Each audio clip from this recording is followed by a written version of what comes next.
yo creo que podemos encontrar bendición tanto en la introducción muchas veces como al final de una epístola.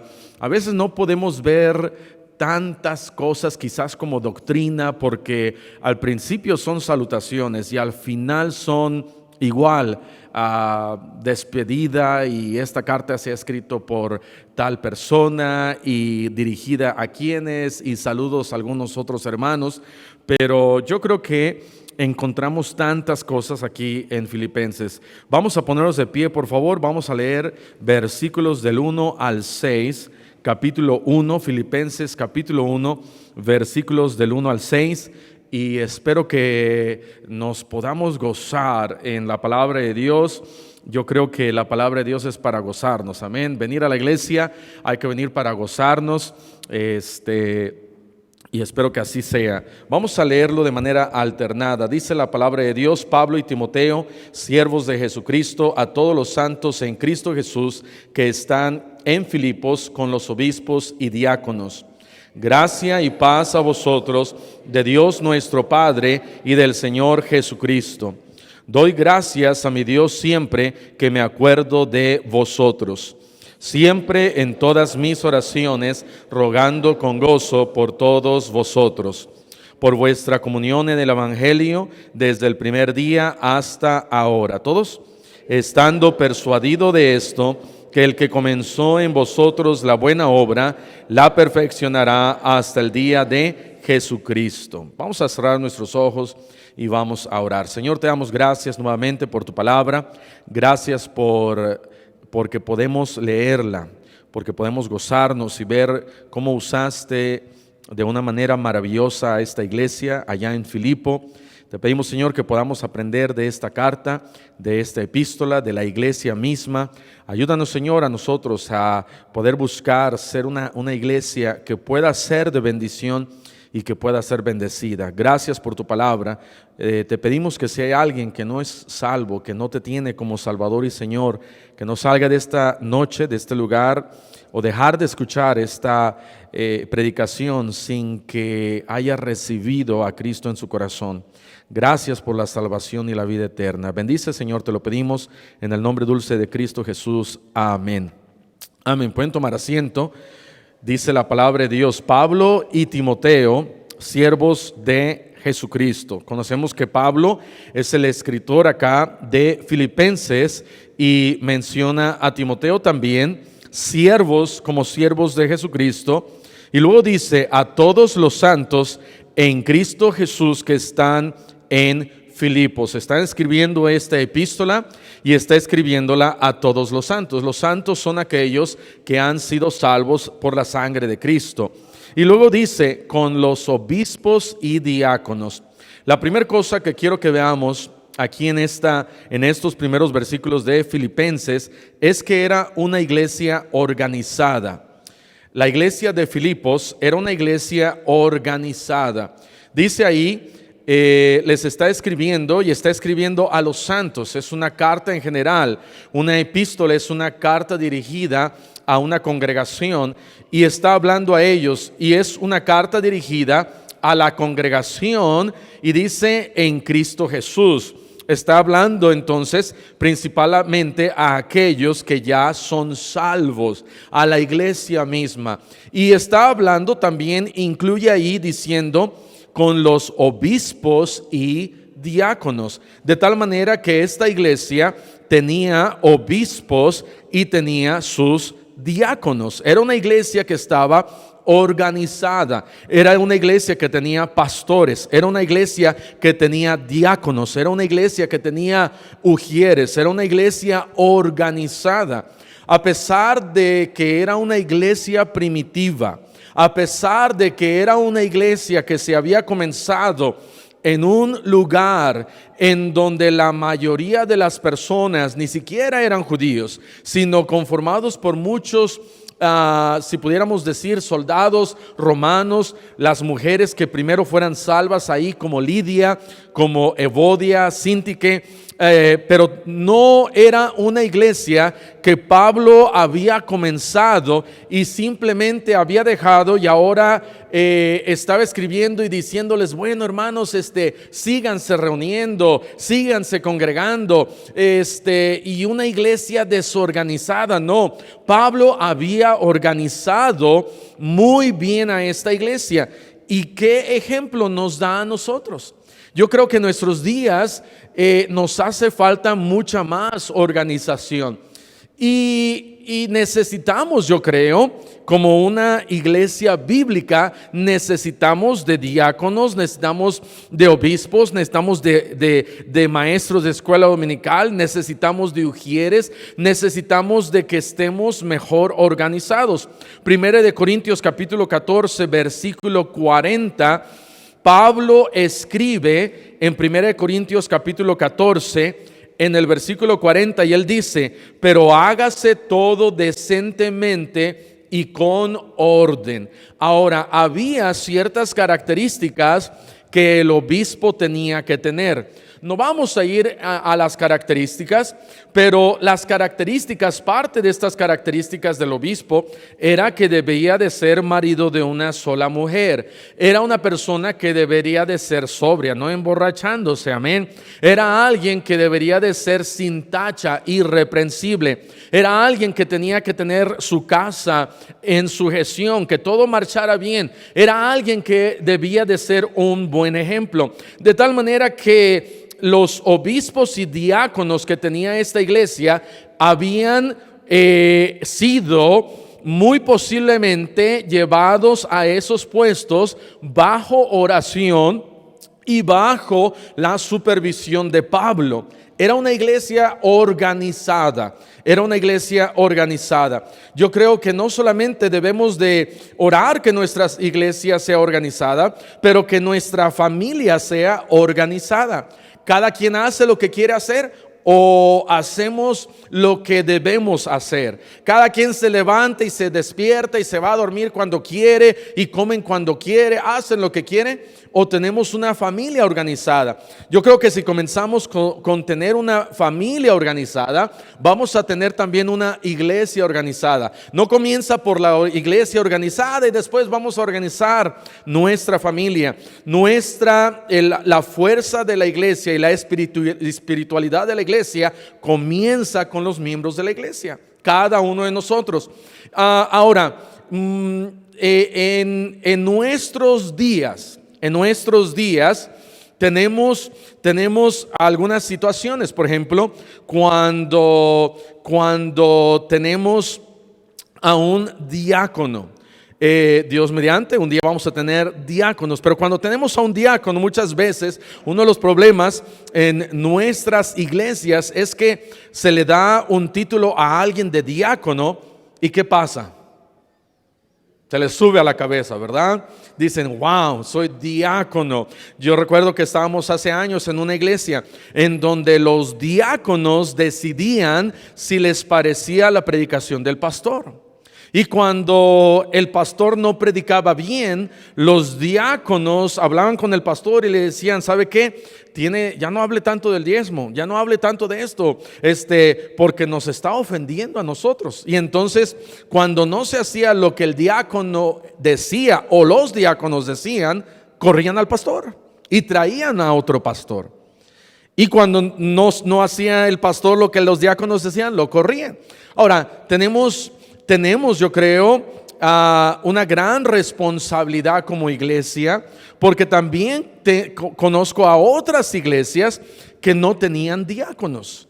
Y entonces el pastor sale por alguna razón, por algún problema, y de repente todo mundo quiere ser pastor, en vez de estar organizados y tener una comitiva dentro de los diáconos para decir: ok, vamos a orar, vamos a ponernos de acuerdo para poder tener un pastor que guíe la iglesia, que predique la palabra de Dios, que tenga una visión para alcanzar a esta ciudad para Cristo, que tenga un corazón por misiones. Y entonces la función de los diáconos, de hecho, era para servir, pero también es para poder tener una buena organización dentro de la iglesia.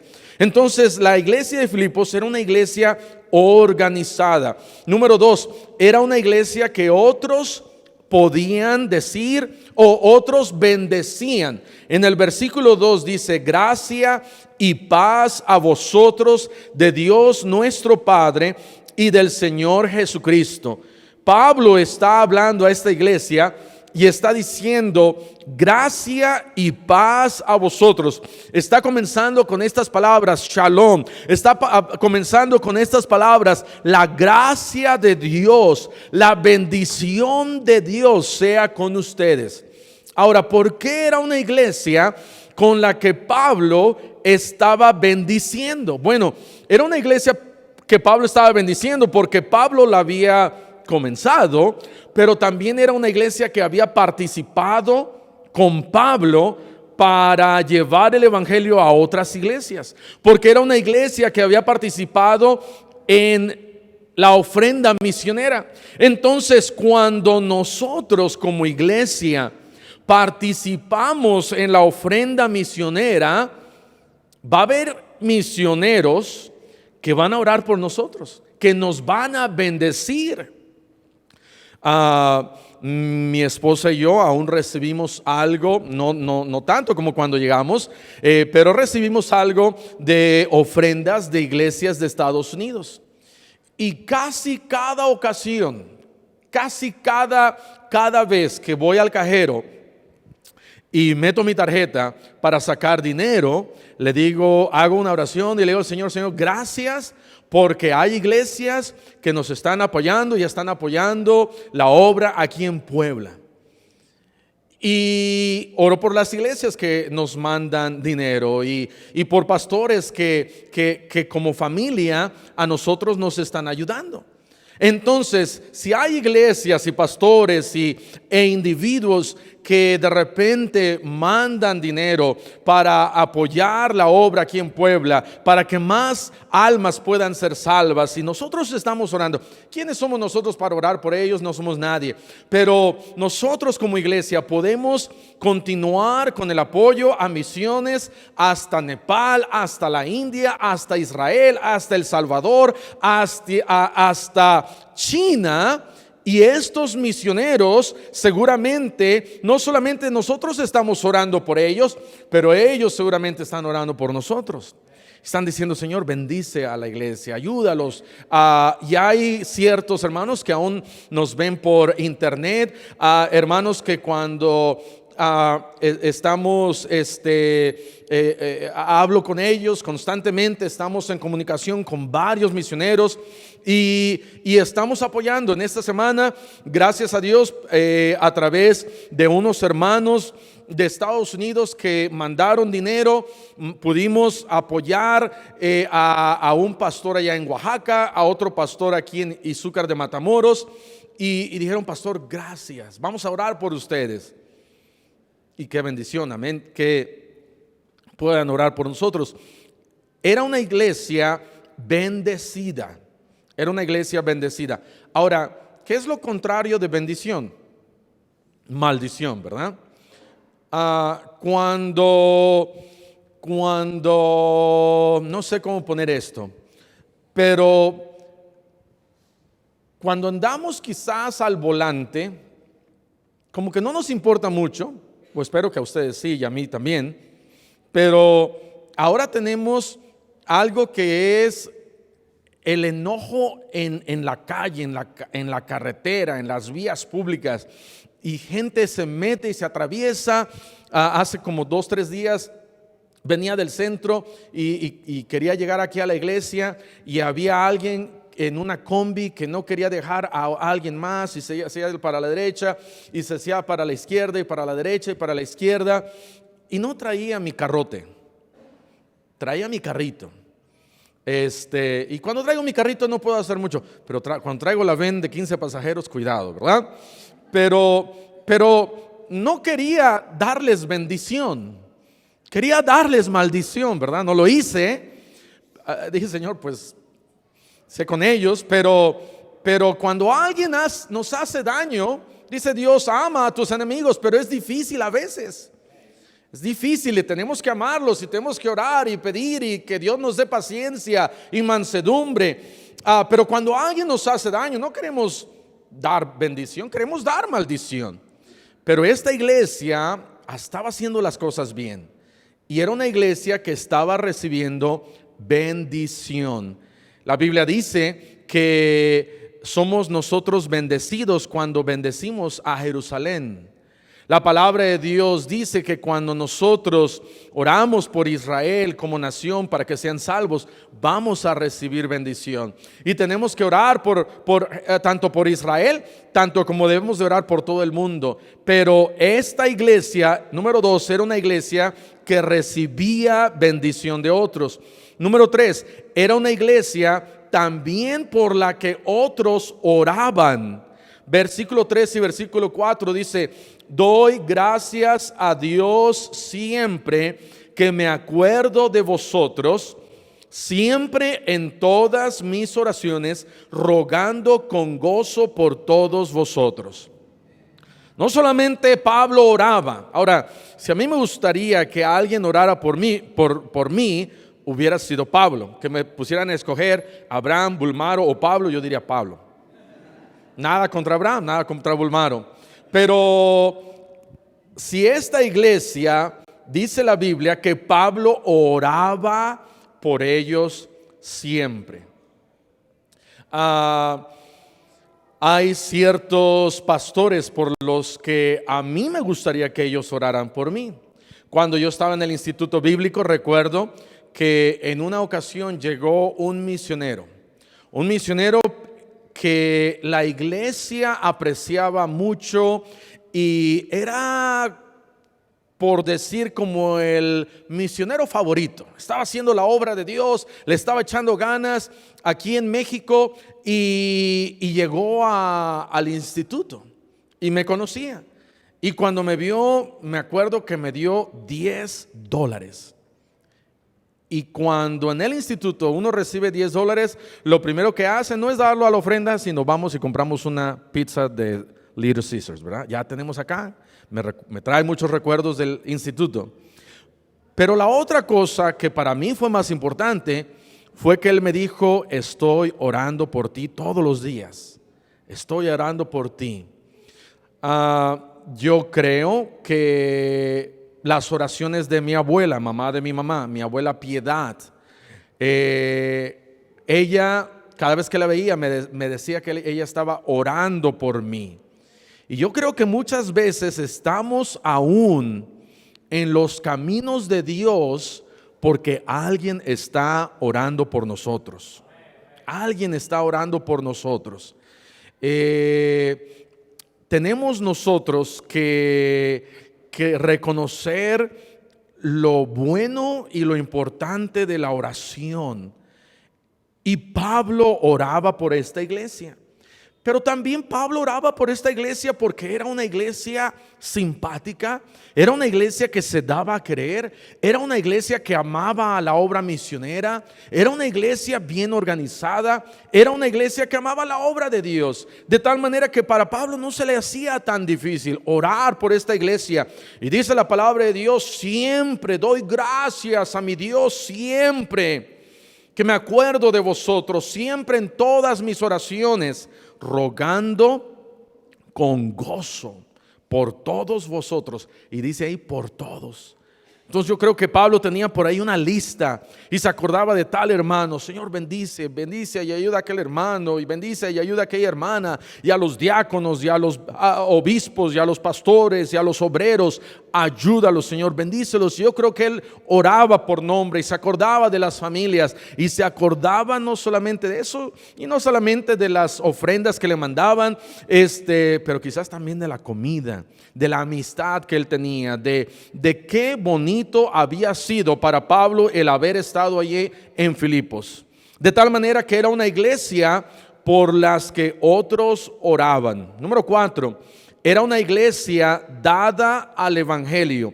versículo 5 dice: por vuestra comunión en el Evangelio desde el primer día hasta ahora.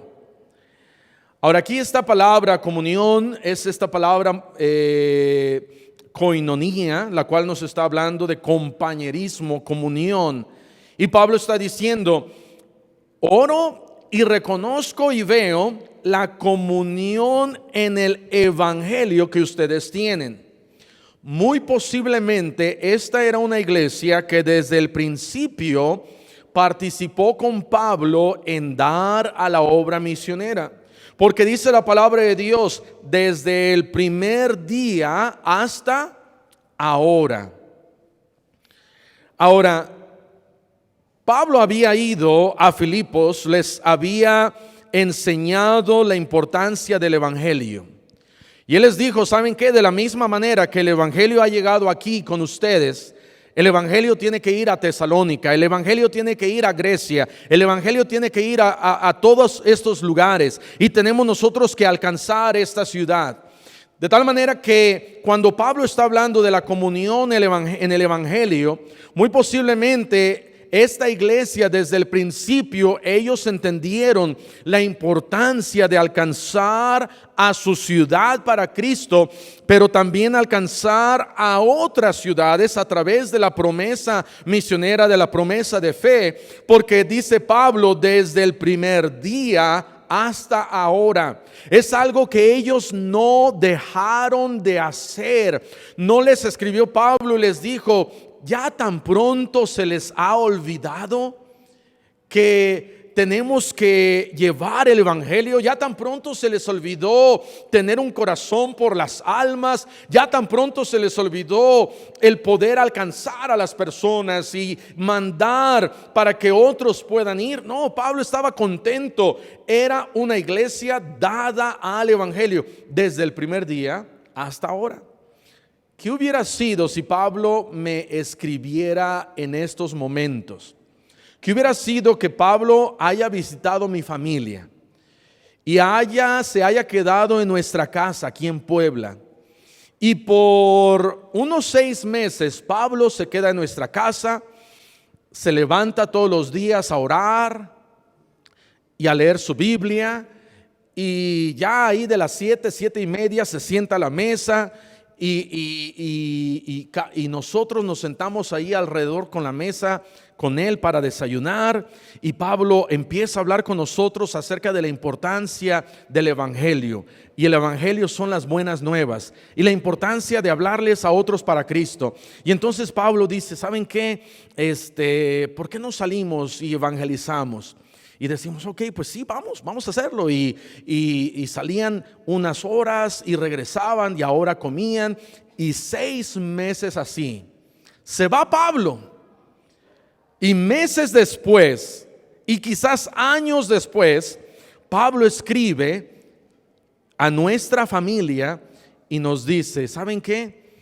Le doy gracias a Dios de que ustedes, como dice ahí, le doy gracias a Dios por la comunión en el Evangelio que ustedes aún siguen haciendo, llevando la palabra de Dios, siguen ganando almas, siguen visitando, siguen dando folletos, siguen yendo a la iglesia el día sábado, siguen compartiendo, siguen en la comunión del Evangelio. ¿Nos diría eso Pablo? ¿O qué diría? ¿Qué nos diría? Wow, tan pronto me fui de Puebla y escuché que dejaron de ir a la iglesia. ¿Qué pasó? Tan pronto me fui de Puebla y escuché que ahora están teniendo problemas económicos con la familia, se están divorciando. ¿Qué pasó? ¿Qué estaría escribiendo Pablo si Pablo se hubiera quedado con nuestra familia por unos cuantos meses? Pero Pablo está escribiendo a esta iglesia y él está diciendo: le doy gracias a Dios porque he escuchado y estoy escuchando de la comunión que ustedes tienen en el Evangelio. Filipenses 4, versículo 10 al 14. Filipenses 4, no vamos a leer todo, vamos a llegar ahí en unas cuantas semanas, pero Filipenses 4:10 dice: en gran manera me gocé en el Señor de que ya al fin habéis revivido vuestro cuidado de mí, de lo cual también estabais solícitos, pero os faltaba la oportunidad. No lo digo porque tenga escasez, pues he aprendido a contentarme, cualquiera que sea mi situación. Sé vivir humildemente y sé tener abundantemente. En todo y por todo estoy enseñado, así para estar saciado como para tener hambre, así para tener abundancia como para padecer necesidad. Todo lo puedo en Cristo que me fortalece. Sin embargo, bien hicisteis en participar conmigo en mi tribulación. Esta iglesia comenzó a participar con Pablo en la ofrenda misionera. Su participación no solamente era un evangelismo dentro de la iglesia, pero también un evangelismo fuera de la iglesia, llevando el evangelio, participando con Pablo. Y número 5, encontramos que esta era una iglesia en la que Pablo tenía su confianza.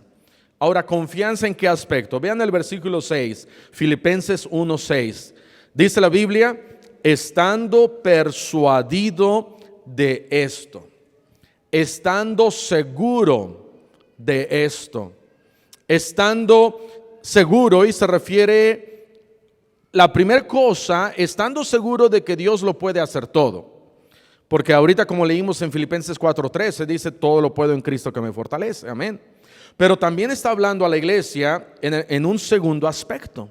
Y el segundo aspecto es este, diciendo, estoy seguro, persuadido, que el que comenzó en vosotros la buena obra, la perfeccionará hasta el día de Jesucristo. Pablo no dijo, dudo de que Dios haga algo con ustedes, amén. Pablo no dijo, dudo que Dios los vaya a usar de alguna manera. Pablo nunca dudó del poder de Dios, pero también sabía que Dios iba a hacer algo con ellos. Y lo que iba a hacer y lo que estaba haciendo, Pablo lo podía ver y lo podía palpar. Y él estaba diciendo, estoy persuadido, tengo confianza, estoy seguro de que Dios va a perfeccionar la obra que comenzó en ustedes allá atrás. De tal manera que cada uno de nosotros tenemos una obra que hacer. Cada uno de nosotros estamos en un crecimiento continuo. Pero si alguien nos escribiera de la misma manera como Pablo, al saber nuestra fidelidad o infidelidad, ¿qué fuera lo que él escribiría? Diría, ¿saben qué? No, yo creo que Dios no va a hacer nada con aquel hermano. Yo creo, no sé si Dios vaya a hacer algo con aquella hermana. Se la pasa en chismes, se la pasa en mentiras, se la pasa ya en el mercado hablando con los vecinos o con las vecinas. O alguien diría, ¿sabes qué, hermano? Yo estoy seguro, confiado de que Dios va a hacer algo en ti, va a perfeccionarte, va a hacer que sigas creciendo en la obra de Dios. Era una iglesia en donde Pablo tenía su confianza. Primera de Corintios capítulo 15, en el versículo 58. Primera Corintios capítulo 15, versículo 58 dice, así que hermanos míos amados, estad firmes y constantes, creciendo en la obra del Señor siempre, sabiendo que vuestro trabajo en el Señor no es en vano. El trabajo en el Señor no es en vano. Lo que hacemos por Dios no es en vano. Pero Pablo tenía confianza, diciendo, Dios tiene algo preparado para ustedes. Ahora, a veces cuando alguien nos lo llega a decir, o me lo dicen a mí personalmente, digo, o es carismático, o es pentecostés, o qué quiere este cuate, ¿verdad? Porque ha habido personas que de repente vienen y casi me ponen las manos encima y dicen, Dios va a hacer algo grande con usted. Digo, wow, pues qué tremendo, gloria a Dios, amén. Pero Pablo él sabía lo que Dios podía hacer con esta iglesia, perfeccionarla en la obra del Señor. Vean lo que dice Filipenses capítulo 2, versículo 16. Filipenses capítulo 2, versículo 16. Dice, asidos de la palabra de vida, para que en el día de Cristo yo pueda gloriarme de que no he corrido en vano, ni he trabajado, o ni en vano he trabajado, ni he trabajado en vano. Asidos de la palabra de vida, de la palabra de Dios. Pablo dice, yo estoy seguro, yo estoy convencido de que Dios va a perfeccionar la obra que empezó a hacer en ustedes. ¿Cuándo termina la obra que Dios ha comenzado en nuestras vidas?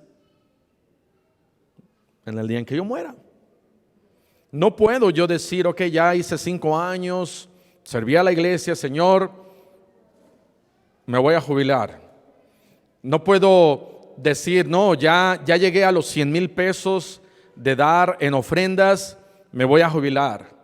No puedo decir, ya gané 100 almas y ya hice mucho para la obra de Dios y me voy a salir. No puedo decir, ok, ya llegué como maestro de escuela dominical o como pastor, 3, 4, 5 años y ya suficiente, me voy a jubilar. No, sino la obra que Dios comenzó allá atrás, Dios la perfecciona, la perfecciona, la perfecciona. Y cuando pienso que ya Dios ya la perfeccionó, Dios la puede perfeccionar más en mi vida y Dios puede hacer más en mi vida. Y perfeccionar no es regresar hacia atrás. Perfeccionar no es dejar de ser fiel a la palabra de Dios, leer menos la Biblia, sino perfeccionar es ir hacia adelante, hacer más por el Señor, ganar más almas, prepararme más, leer más la Biblia, orar más, ganar más almas, que Dios me siga usando en todo el aspecto de la palabra. Y decirle al Señor, Señor, no has terminado conmigo, ¿verdad? Y decirle al Señor, Señor, continúa perfeccionándome. ¿Hasta cuándo? Hasta el día en que estemos allá en su gloria. Hasta ese día. Pero no puedo dejar de echarle ganas y de trabajar y de reconocer que la obra del Señor no es en vano hasta que yo esté en su presencia. Y cuando estemos en su presencia, yo creo que vamos a decir, wow, si hubiera sabido lo que significa ahora estar aquí en el cielo, siendo bendecido, teniendo vida eterna, me gustaría regresar allá atrás y hacer más por el Señor.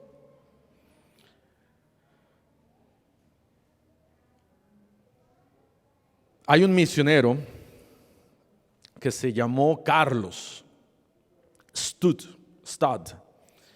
Y este misionero, wow, para los años 1850 era el mejor jugador de cricket mundialmente. Imagínense a Michael Jordan hace 20 años. Algunos ni lo conocen, ¿verdad? Pero imagínense a un Michael Jordan. Ahora yo no sé quién sea el mejor de algo. Pero imagínense a alguien ganando en nuestros días. Creo que apenas a alguien le pagaron como $100 millones por 5 años, algo así. Pero imagínense al mejor jugador del mundo del cricket. ¿Qué es eso? Es un juego bien aburrido que espero que ni uno de ustedes un día juegue. Pero Carlos Studd dejó todo eso para irse de misionero a China. Y dijo, yo le voy a servir a Dios a China. Pero él pudo haber dicho, wow, Dios ya me usó hasta donde yo estoy. Pero él dijo, no, Dios puede hacer algo más en mí. Y dijo, voy a dejar todo para ir y alcanzar a la gente en China, en África y en la India. Y con todo lo que hizo en su vida, al llegar al cielo, me imagino que se dio cuenta, vuelta hacia atrás y hubiera dicho, wow, nunca me hubiera metido a eso del cricket. Mejor me hubiera metido más a servir en la obra de Dios, porque eso era lo más importante. Yo creo que un día vamos a estar así. Vamos a llegar ante su presencia, vamos a dar media vuelta y decir, wow, Dios, su obra, Él la quería perfeccionar hasta acá. y yo nada más llegué apenas hasta acá. ¿Hasta dónde, hermano, hermana, estamos llegando? Dios quiere perfeccionarnos a cada uno de nosotros. Y un día que lleguemos al cielo, ¿qué cuentas le vamos a dar a Él? Pablo dijo, ahí vamos a volver a leer y vamos a terminar, dice, estando persuadido de esto, que el que comenzó en vosotros la buena obra, la perfeccionará hasta el día de Jesucristo. Dios tiene el poder para hacer con nosotros su voluntad. Hay muchas veces que nos debería de dar vergüenza. Yo a veces me avergüenzo y digo, wow, no estamos haciendo nada. Hay quienes han dejado todo así y se han ido. ¿Se acuerdan del libro del año pasado, o hace 2 años o 3 ya tiene, de Brusco? ¿Cuántos se acuerdan de Brusco? Wow, este Brusco era alguien, agarró, se fue, casi moría, resucitó, casi moría, resucitó y ganó tribus y tribus y tribus. Y nosotros, nos da miedo tocar una puerta, ¿verdad? Para que nos vayan a decir una mala palabra. Misioneros como Hudson Taylor, como Carlos Stott. Wow. Y Dios pudo usarlos a ellos, Dios nos puede usar a nosotros. De alguna manera, la buena obra que Dios comenzó en nosotros, Él la puede perfeccionar en nosotros. Él tiene el poder, lo único que necesitamos es que yo deje que Él haga su obra en mí. Amén. Vamos a cerrar nuestros ojos y vamos a orar. Señor, te damos gracias por tu palabra. Gracias por esta iglesia. Gracias por su visión, su amor, su entrega. Gracias por su comunión en el Evangelio. Gracias por su amor, por la obra misionera. Y Señor, ayúdanos a aprender. Ayúdanos a gozarnos al estar viendo estos versículos de esta epístola a los Filipenses. Y te pedimos, Señor, que tú hagas la obra en nosotros. Que tú perfecciones la obra en nosotros, sea en donde sea que tú nos quieras usar, el lugar y la manera, la forma, que nosotros podamos ser moldeables y que tú perfecciones. Quizás hay alguna imperfección, pero sabemos que tú la puedes perfeccionar. Quizás hay algo que nos está dejando en nuestra vida, pero tú lo puedes perfeccionar. Quizás hay algo que nos está impidiendo, Señor. Tú lo puedes perfeccionar. Ayúdanos, Señor, a poder seguir adelante en tu obra. Y así con ojos cerrados, con el rostro inclinado, habrá alguien aquí en esta noche que dijera, Pastor, Dios me ha hablado. Aquí está mi mano. Alguien así diría eso. Dios le bendiga, Dios le bendiga, Dios le bendiga. Puede bajar su mano, Dios le bendiga. El piano va a empezar a tocar y ¿por qué no toma un momento y le dice al Señor, Señor, ayúdame a hacer algo al respecto, a tomar alguna decisión? ¿Qué es lo que yo puedo hacer, Señor? Ya, ¿cómo va esa buena obra que comenzaste en mí hace 2 años, 5 años, 10 años? ¿Cómo se va a perfeccionar en mi vida? ¿Qué es lo que tú quieres para mí? Habrá alguien aquí en esta noche que dijera, Pastor, yo no soy salvo, yo no soy salva, yo nunca le he pedido a Cristo salvación y vida eterna. La buena obra comienza en el momento en que Cristo me salva. La buena obra comienza en el momento en que Cristo me salva. ¿Ya es salvo usted? ¿Ya es salva? ¿Ya le he pedido a Cristo que le dé salvación, que le dé vida eterna? Habrá alguien aquí que dijera, Pastor, yo todavía no he aceptado a Cristo. Yo todavía no soy salvo, yo no soy salva. Pero en esta noche quiero pedirle a Cristo salvación, vida eterna. ¿Habrá alguien así? Levante su mano. Alguien así.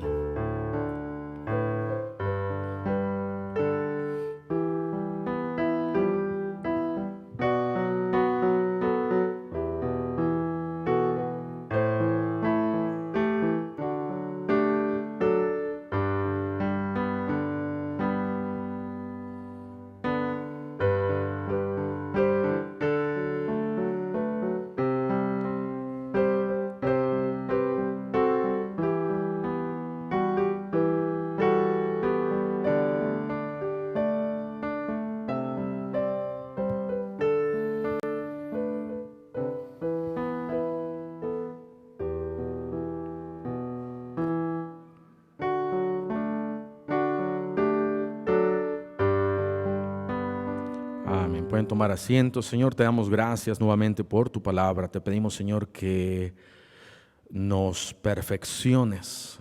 Estamos, Señor, tan lejos de hacer lo que tú quieres hacer y puedes hacer en nuestra vida. Te pedimos, Señor, que la buena obra que comenzaste con nosotros hace años atrás, quizás algunos recientemente, pueda ser perfeccionada, que podamos ser usados, que un día al llegar al cielo podamos decir: hice lo que Dios quería que yo hiciera. Lo que más valía la pena era hacer y es ser lo que tú quieres que hagamos, Señor. Ayúdanos a hacer tu voluntad. Bendícenos, Señor. Ayúdanos a estar en comunión en el Evangelio. Y, Señor, te pedimos de tu bendición. Bendice cada decisión que se ha hecho y tomado en esta noche. Te lo pedimos y te damos las gracias en Cristo Jesús. Amén. Amén. Muy bien. Pueden mirar para acá.